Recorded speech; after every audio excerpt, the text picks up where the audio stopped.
भगवान श्री कृष्ण कहते हैं, सूर्य को ऐसे जल चढ़ाने अर्घ्य देने से मनुष्य की आयु कम होती है। जाने सही विधि।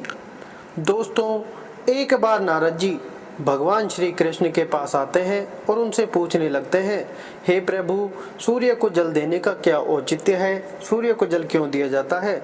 सूर्य को जल देने के क्या फायदे हैं तथा सूर्य को जल देने की सर्वोत्तम विधि कौन सी है? तब भगवान श्री कृष्ण नारद जी से कहते हैं, हे देवर्षि, आपने समस्त मानव जाति के कल्याण हेतु उचित प्रश्न किया है। सूर्यदेव की उपासना अत्यंत शुभ फलदायी है। प्रत्येक मनुष्य को सूर्य को जल अवश्य देना चाहिए।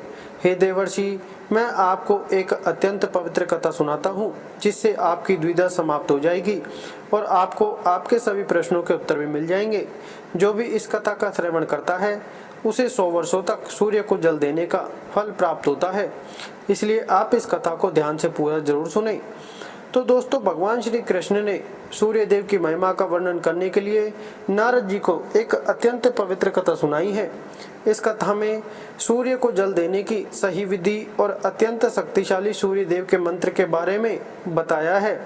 इसलिए आप सभी इस कथा को ध्यान से पूरा अवश्य सुने। इस कथा को सुनने मात्र से ही आपको सूर्य को जल देने का फल प्राप्त होता है। तो चलिए शुरू करते हैं इस पवित्र कथा को। भगवान श्री कृष्ण कहते हैं, हे देवर्षि, प्राचीन काल की बात है। मध्य देश में एक अत्यंत प्राचीन शोभायमान नगरी थी। उस नगरी में एक ब्राह्मण मनोहर अपनी पत्नी मायावती के साथ निवास करता था। मनोहर शास्त्र ज्ञान में पारंगत था, किंतु उसने अपने ज्ञान का कभी सदुपयोग नहीं किया। उसने उसके ज्ञान का उपयोग केवल धन कमाने के लिए किया। मनोहर ने अपने जीवन में कभी दान धर्म नहीं किया, कभी सूर्य देव को अर्घ्य नहीं दिया। वह अत्यंत स्वार्थी और दंभी स्वभाव का था।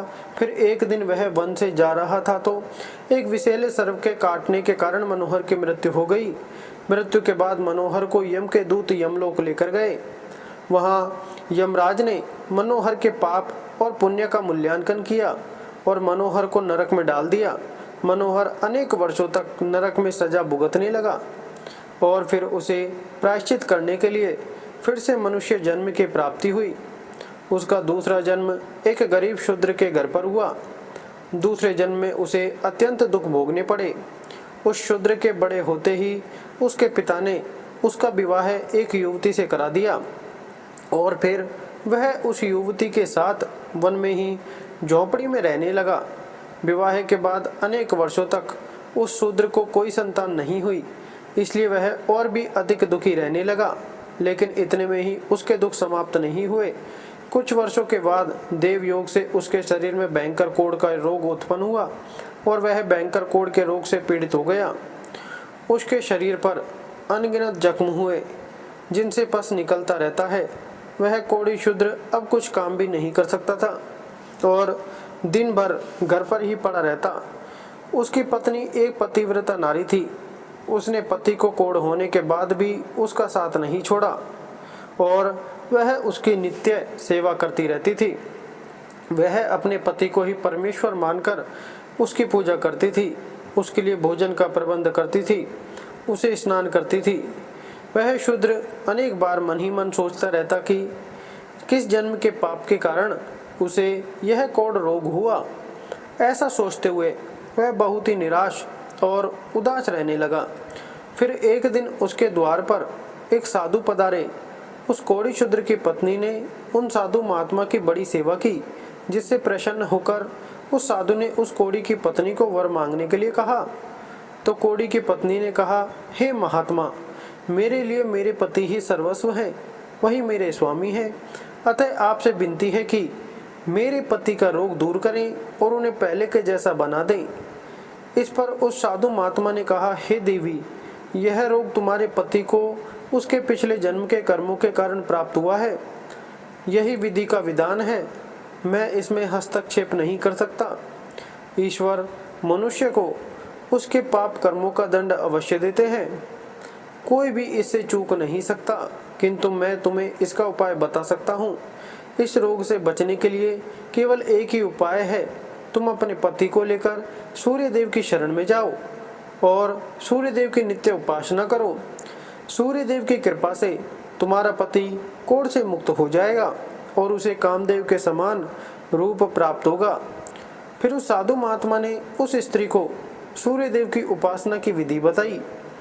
उस विधि को जानकर उस कोढ़ी की पत्नी ने अपने पति के साथ मिलकर पूरी निष्ठा और श्रद्धा से सूर्य देव की उपासना की और देखते ही देखते कुछ ही दिनों में उसका पति पूरी तरह से ठीक हो गया। वह कोढ़ के रोग से पूरी तरह से मुक्त हो गया और सूर्य देव की कृपा से उसे सुंदर रूप, बलवान शरीर तथा धन संपत्ति की प्राप्ति हुई और वह कोढ़ी शूद्र बहुत धनवान बन गया। हे नारद, अब मैं तुम्हें सूर्य देव को प्रसन्न करने की विधि और मंत्र के बारे में बताता हूँ, जिसे करने से मनुष्य के सभी रोग नष्ट होते हैं, उसे उत्तम स्वास्थ्य और सुख समृद्धि की प्राप्ति होती है। भगवान श्री कृष्ण कहते हैं, हे नारद, रोज सूर्य देव को जल चढ़ाना एक ऐसा नियम है जो मनुष्य के जीवन में बहुत बड़ा बदलाव ला सकता है। सूर्य शक्ति इतनी अलौकिक है कि इसके बिना यह पूरी धरती तहस नहस हो सकती है। सूर्य देव प्रकाश, सकारात्मकता, इंद्रिय संयम, ऊर्जा आदि के देवता हैं। सूर्य देव को मात्र जल चढ़ाने से सभी संकट दूर हो सकते हैं। संसार की हर परेशानी का हल सूर्य देव के पास ही है। सूर्य देवता की उपासना करने से आत्मा की शुद्धि होती है और मनोबल बढ़ता है। सूर्योदय के समय सूर्य की किरणों से वातावरण पवित्र और सकारात्मक बन जाता है। यदि प्रतिदिन सुबह स्नान करके सूर्य देवता को मंत्रों का उच्चारण करते हुए जल चढ़ाते हैं तो इसके कई फायदे होंगे।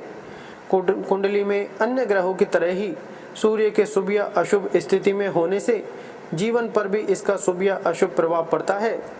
कुंडली में सूर्य यदि शुभ स्थिति में होता है तो हमें समाज में भरपूर मान सम्मान, यश और प्रसिद्धि मिलती है। वहीं कुंडली में यदि सूर्य अशुभ स्थिति में हो तो इसके विपरीत परिणाम मिलते हैं।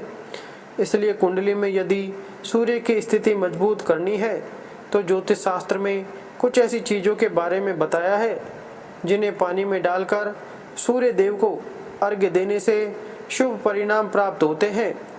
किंतु मित्रों, कई मनुष्य सूर्य को जल देते समय बहुत सी गलतियां कर बैठते हैं। सूर्य को जल देते समय महत्वपूर्ण नियमों का पालन नहीं करते हैं। गलत तरीके से अर्घ्य देकर सूर्य देव का अपमान नहीं करना चाहिए, अन्यथा मनुष्य को कई कष्टों का सामना करना पड़ सकता है। साथ ही केवल सूर्य को जल देने से फल की प्राप्ति नहीं होती है। सूर्य को जल देते समय विधि का पालन करते हुए सूर्य देव के मंत्र का जाप करना भी आवश्यक है, तभी सूर्य को जल देने का फल मनुष्य को प्राप्त होता है। शास्त्रों के अनुसार सूर्य देव अप्रसन्न होने पर मनुष्य का बुद्धि का नष्ट हो जाता है, उसे चारों ओर से अपमान का सामना करना पड़ता है।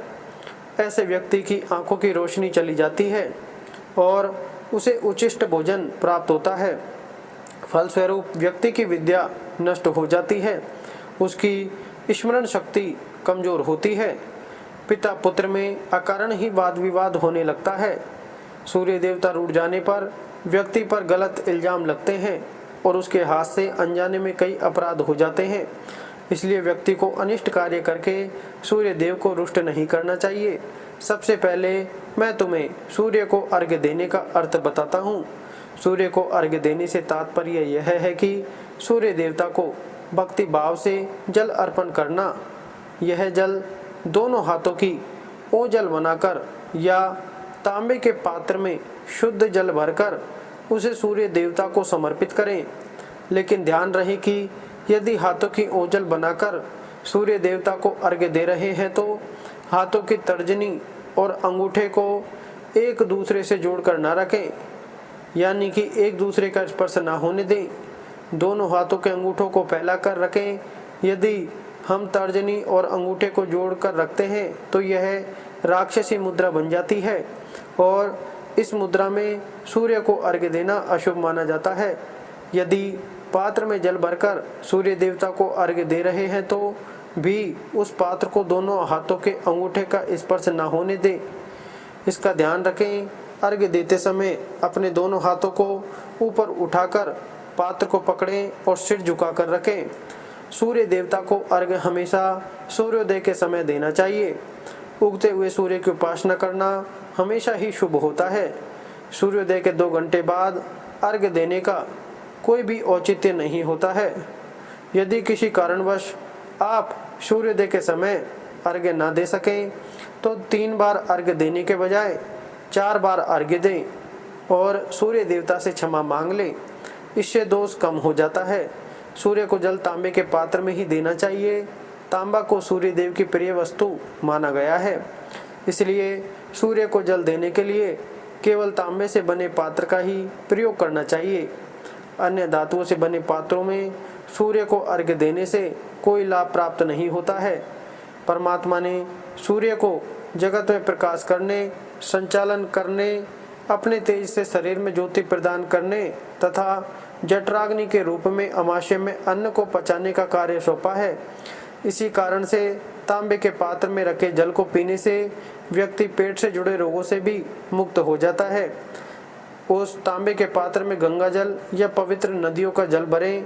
यदि ऐसा संभव नहीं है तो शुद्ध जल का प्रयोग करें। मात्र जल से कभी भी अर्घ्य नहीं देना चाहिए। जल के पात्र में जल के साथ मुख्य रूप से कोई भी लाल फूल, लाल चंदन और अक्षत जरूर डालें। आप चाहे तो इस जल में थोड़ा सा घी, शहद, दूध या गुड़ इत्यादि भी मिला सकते हैं। सूर्य देव को अर्घ्य देने का सही समय तब होता है जब सूर्य लालिमा लिए हो, अर्थात जब प्रातः काल में सूर्य लाल रंग का दिखाई दे तो उस समय अर्घ्य देना सर्वश्रेष्ठ फल देता है। यदि किसी मनुष्य ने सूर्य को अर्घ्य देने का संकल्प लिया है तो यह संकल्प कभी नहीं तोड़ना चाहिए। जितने दिनों का भी संकल्प लिया हो उतने दिन सूर्य को अर्घ्य अवश्य देना चाहिए। यदि संकल्प को पूरा नहीं कर सकते तो ऐसा संकल्प नहीं करना चाहिए, इससे सूर्य देव रुष्ट हो जाते हैं। दोस्तों, भगवान श्री कृष्ण ने सूर्य देव को जल देने का मंत्र बताया है, जिसका उच्चारण अवश्य ही करना चाहिए। वह मंत्र इस प्रकार है: ओम खगोलकाय नमः। इसके अलावा ओम गृणीसूर्याय नमः इस मंत्र का भी जाप कर सकते हैं।